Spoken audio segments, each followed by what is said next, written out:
El emprendimiento es un motor de cambio y desarrollo económico, factores fundamentales para la movilidad social. Fundación Coppel presenta La tajada de pastel. El pastel económico de México no es tan grande como quisiéramos. Y cuando parece crecer, algunos se llevan grandes tajadas, a veces incluso por medios ilegales como la extorsión. Soy Luis de la Calle, autor del libro La economía de la extorsión, donde he explicado a fondo este doloroso, indignante e inconveniente fenómeno que lastra nuestra economía. ¿Cómo evitar que el pastel económico se reparta desigualmente por el chantaje y la extorsión? Soy Marina Gómez Robledo, pertenezco a la generación millennial y busco optimizar mis posibilidades de ahorro y desarrollo económico a partir de mi empleo godín y desde la sociedad civil.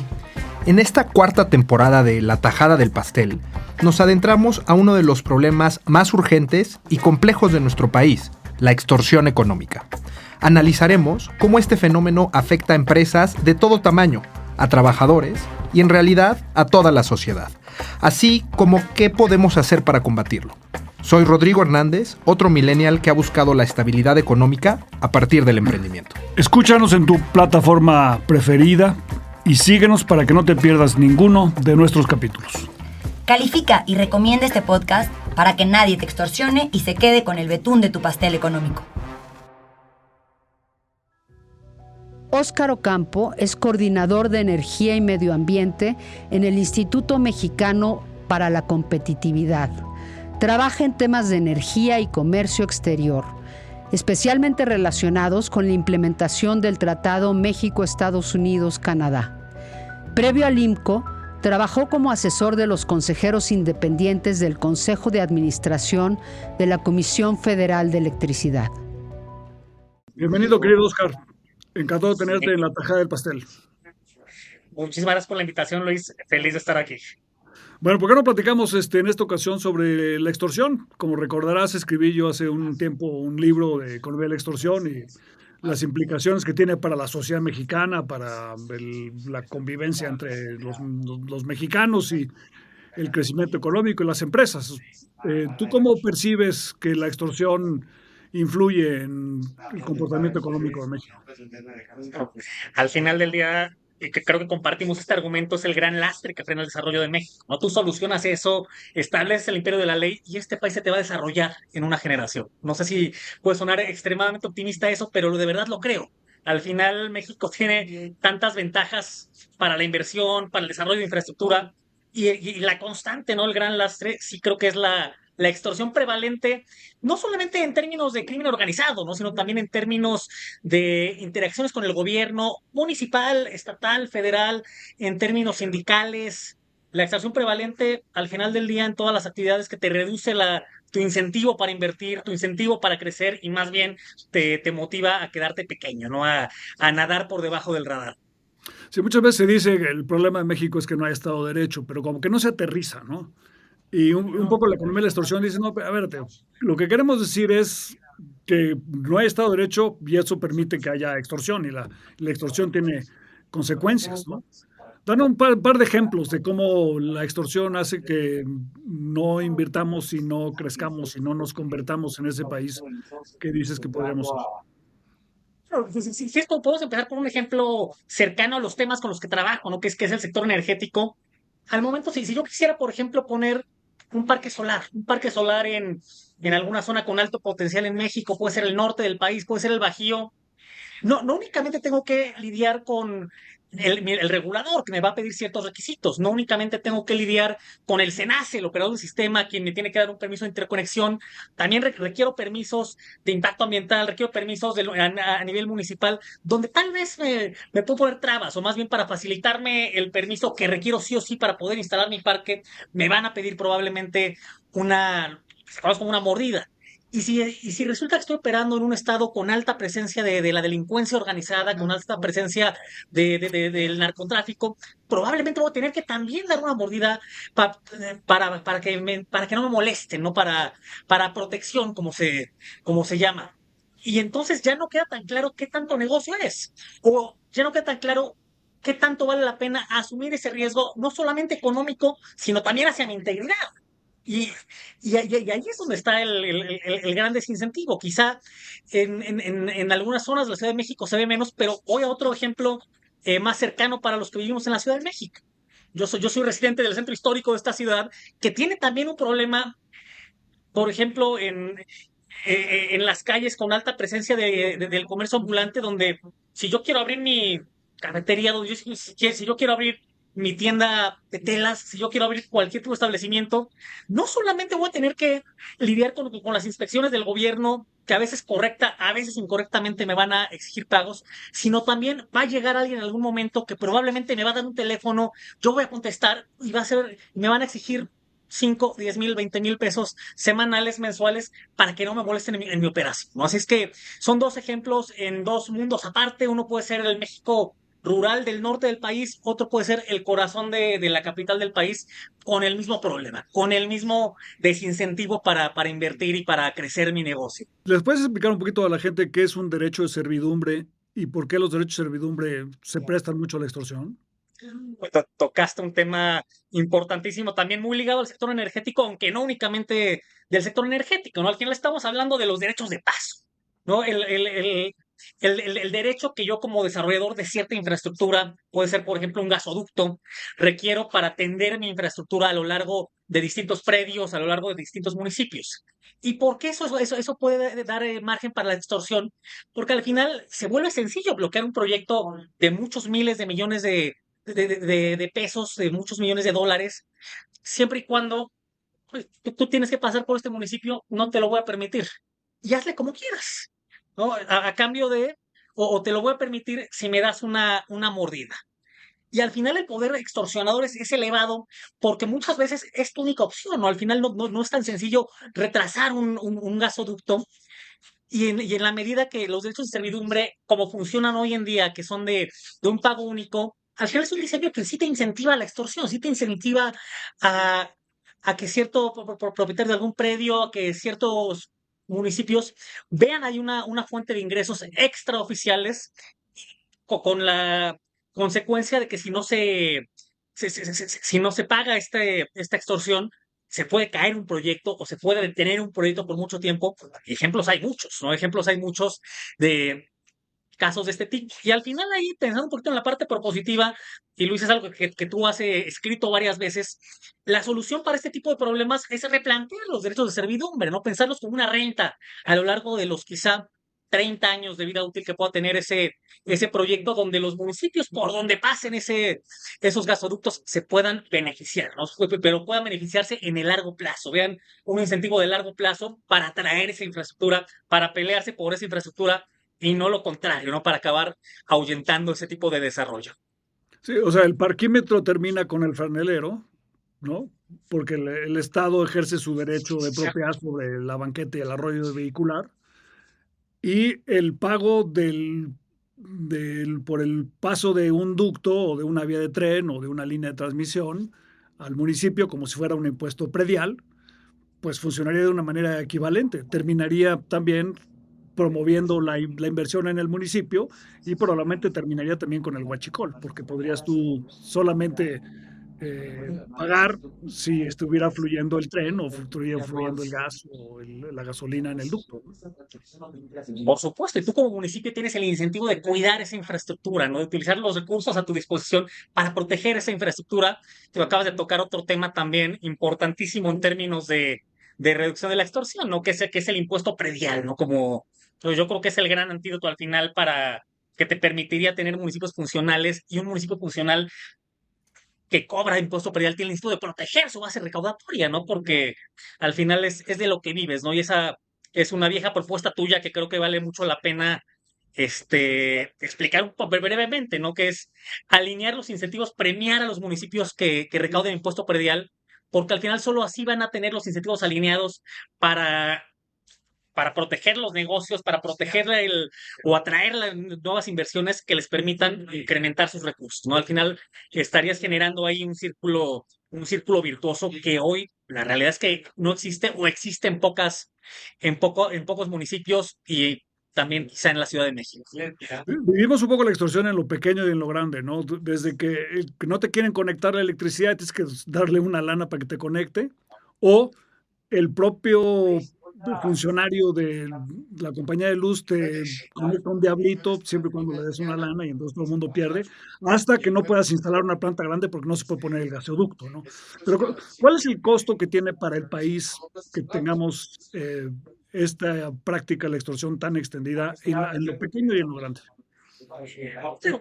En lo pequeño, vuelvo al ejemplo del centro histórico de la Ciudad de México, ¿no? ¿Cuántos comercios han tenido que cerrar por cuestiones de extorsión? Digo, creo que todos vimos recientemente eh, la cuestión en el mercado 2 de abril, ¿no? Que acabaron por asesinar a un comerciante que se negó a participar en la extorsión que tenía lugar en ese mercado. Quizás ese es el ejemplo más directo, pero a nivel macro es algo que te puede acabar ahuyentando inversiones muy importantes, ¿no? ¿Por qué? Porque no puedo tender mi gasoducto o no puedo acceder a derechos del agua, o por ejemplo, porque algún funcionario quiere una tajada del pastel ahí, o porque algún funcionario municipal me está exigiendo tal o cual pago para darme mi permiso de construcción. Y eso ya estamos hablando de un impacto que repercute no únicamente en la base gravable de un municipio o de un estado, sino en las posibilidades de empleo, de desarrollo, de crecimiento profesional de regiones enteras y también de proveeduría. ¿Qué no? ¿No? De proveeduría, de una proveeduría potencial hacia las industrias que se están ahuyentando por el tema de la extorsión.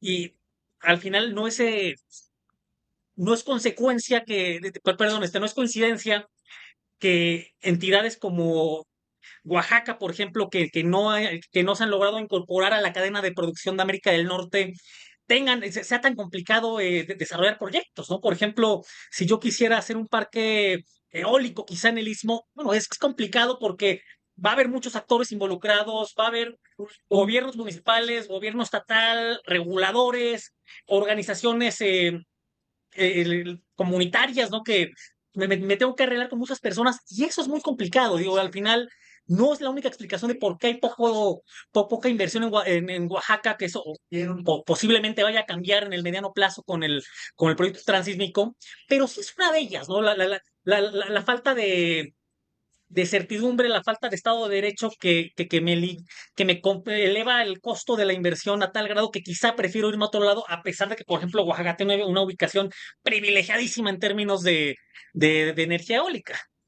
Oye, última pregunta. ¿Qué tanto son útiles los índices que publica el INCO donde tú trabajas para visibilizar los problemas que genera la extorsión y el lastre que implica para municipios y estados?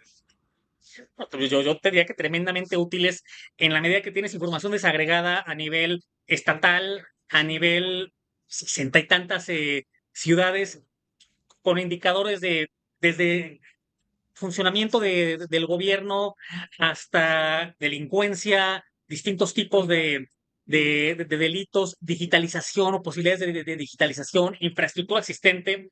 Al final, dentro de las limitaciones que hay en términos de información en cualquier lugar, son una aproximación bastante acertada a cómo están las condiciones para hacer negocios, para invertir, para desarrollar proyectos en distintas regiones del país, ¿no? Y te permite hacer comparaciones muy puntuales, por ejemplo, entre ciudades del mismo tamaño más o menos, entre entidades en situaciones similares, y al final es una herramienta muy útil al momento de la toma de decisiones.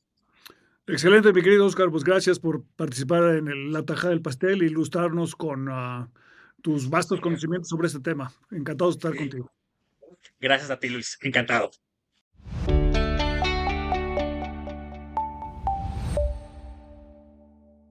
Hola Luis, hola Ro. Hola, ¿cómo están? ¿Qué pasó? ¿Otro episodio? Marina, Rodrigo, ¿cómo están? Luis, hemos estado hablando de lo perjudicial que es la extorsión para el crecimiento de cualquier país y en específico en México. Y parecería que parte de la solución está en quitar el poder monopólico a los extorsionadores creando opciones de movilidad para la competencia. Pero ¿por dónde empezar? Si tú mañana eres presidente, ¿por dónde empiezas? Bueno, presidente no voy a ser. No sabemos. Pero soy tonto y extrovertido, entonces puedo darte mis opiniones. Como hemos discutido en todas estas tajadas, lo primero es reconocer en México que tenemos un problema extendido de la extorsión, que la extorsión es una cosa que está en muchas cosas que hacemos en México. Y que tiene un aspecto cultural. O sea, asumir que tenemos una responsabilidad nosotros, ciudadanos, de erradicar la extorsión. Segunda cosa, que para que exista menos extorsión se requiere, como ya decías, Marina, mayor competencia. Entonces, en todo lo que podamos hacer, fomentemos que haya más competencia, mayor participación, menor monopolios, menores obstáculos para que la gente pueda escoger lo que quiere hacer. Es una responsabilidad pública, pero también es una responsabilidad privada. Después se requiere soluciones prácticas, ¿no?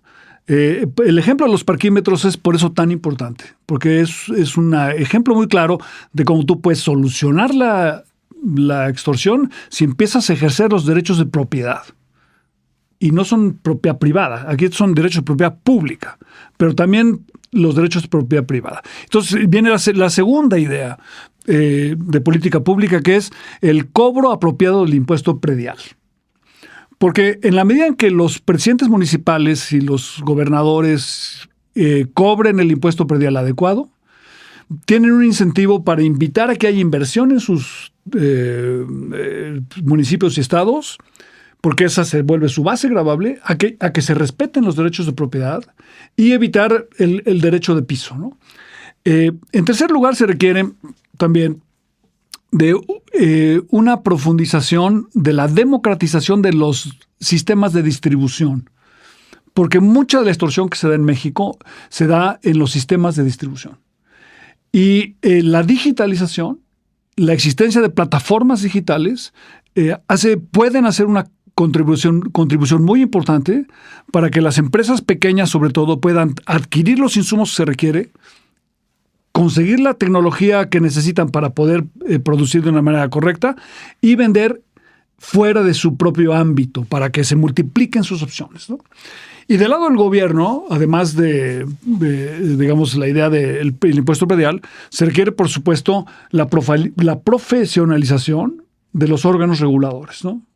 Órganos reguladores que basen sus decisiones en términos de los méritos y no en términos de los favores que puedan conseguirse, que nos movamos un poco de esta idea muy mexicana de que en lugar de dar permisos damos concesiones, como si el ciudadano cuando se acerca al gobierno, el gobierno le conceda graciosamente sus derechos. En un país más civilizado, el gobierno te otorga permisos con base a criterios técnicos y no concesiones con base a arreglos políticos o arreglos por debajo de la mesa, ¿no? Entonces, si hacemos todo eso, en México lograremos disminuir sensiblemente la extorsión y hacer crecer el pastel. O sea, lo que tenemos que darnos cuenta, los mexicanos, es que nos conviene reducir sensiblemente la extorsión, no solamente porque es justo, no solamente porque minimizas el problema emocional de las personas que sufren de la extorsión, sino porque es lo que nos va a permitir ser un país moderno y crecer. Si en México le hiciéramos realmente caso a lo que nos dijo Benito Juárez hace 150 años, el respeto al derecho ajeno es la competitividad. Bueno, no lo dijo así, pero eso es en el fondo lo que significa. Donde hay respeto al derecho ajeno no hay extorsión. Seríamos un país próspero y un país ejemplar para el resto del mundo. Entonces sí se puede. Otras regiones lo han hecho. La extorsión no es igual en todo el país. Hay lugares, hay islas en México donde hay poca extorsión y son buenos ejemplos de cómo sí se puede lograr. Dos preguntas, Luis. La primera es, ¿cuáles, por ejemplo, qué regiones considerarías que son estas islas donde hay mucho menos extorsión? Y la segunda es, ¿qué ejemplos internacionales de países comparables en términos de tamaño, de modelo de desarrollo, de etapa de desarrollo económico podríamos tomar como modelos a seguir o modelos de los cuales podemos aprender? México tiene un desarrollo muy desigual, ¿no? O sea, donde tú tienes, por ejemplo, el estado de Yucatán es un buen ejemplo. En el estado de Yucatán hay poca criminalidad y poca extorsión porque hay un sentido de pertenencia. O sea, hay un tejido social que hace que maltratar a un yucateco se vea como una cosa que es inapropiada para un yucateco, ¿no? Lo mismo sucede, por ejemplo, en Tlaxcala, ¿no? Tlaxcala es un estado donde tampoco hay gran crimen o extorsión, precisamente porque hay también un sentimiento de comunidad, ¿no? Lo mismo existía hasta hace poco tiempo, relativo poco tiempo, en Chiapas. O sea, Chiapas era un estado donde era muy seguro transitar y con todos los problemas de pobreza que hay en Chiapas, es un estado donde había relativamente poca extorsión y ahora ha subido mucho por el crimen organizado y el tránsito de la migración a través de Chiapas. O sea, se inyectó al estado chiapaneco una actividad que tiene características monopólicas, que ha hecho que florezca la extorsión y el crimen organizado de una manera. Entonces, no solamente en los lugares que uno diría hoy son altamente exitosos, ¿no? Sino en México hay comunidades donde hay menor extorsión y es muy importante aprender de ellas, ¿no? Y también hay estados, obviamente, en México que han tenido un éxito económico mucho más sólido y ese éxito económico está fundamentado en que se volvieron económicamente estados de América del Norte. El tratado que se firmó hace más de 30 años con Estados Unidos y Canadá le dio a México en un subsector de la economía el Estado de Derecho. O sea, pasamos de una política económica donde se manejaba en términos de intereses a una política económica que se maneja con base a principios generales que no se pueden modificar fácilmente y que están plasmados en un tratado internacional que es el Tratado México-Estados Unidos-Canadá. Bueno, esa inyección del Estado de Derecho en ese sector produjo crecimiento tremendamente explosivo en estados de México que hoy en día están transformados en sus niveles de bienestar comparado con lo que teníamos hace 30 años. Entonces es un buen ejemplo de que cuando tú inyectas el respeto a el derecho, te genera crecimiento económico muy importante porque disminuyes la capacidad de extorsión en el ámbito del comercio exterior y la inversión extranjera, y eso ha sido suficiente para que transformes comunidades de México que son muy importantes y un ejemplo de lo que se podría hacer si replicáramos lo mismo en el ámbito doméstico. Luis, de tu primera respuesta me queda clara el papel del Estado y el papel de los empresarios. Pero ¿qué puede hacer una ciudadana de a pie que no es empresaria ni política para mañana empezar a combatir la extorsión? Bueno, uno es el sentido común, ¿no? O sea, uno reconocer las actividades en las que uno participa voluntaria o involuntariamente en términos de extorsión. Por ejemplo, yo en el libro de Economía de la Extorsión le dedico algunas páginas a el fenómeno de la propina en México, ¿no? O sea, los mexicanos somos muy dados a dar propinas comparado con otros países del mundo. La propina es una forma de extorsión, en el fondo, porque generalmente la propina tiene como objetivo obtener cosas a las que uno no tiene derecho o que la persona que te dé un favor a la que esa persona no tiene derecho a darte, ¿no? Para conseguir un buen lugar en un restaurante o para que te atiendan de una mejor manera o si vas a jugar para que te den una cancha para no hacer cola, ¿no? Todas estas cosas que implican una forma de extorsión, porque es la obtención de algo a lo que no tengo derecho, pero puedo pagar por él. Bueno, tú como ciudadano puedes empezar a pensar si ese tipo de cosas deben ser en México cuestionadas, porque o no, y entonces colaborar a que haya un ambiente donde la extorsión sea menos aceptada, y al ser menos aceptada se crea un ambiente que permite una lucha más eficaz en contra de la extorsión.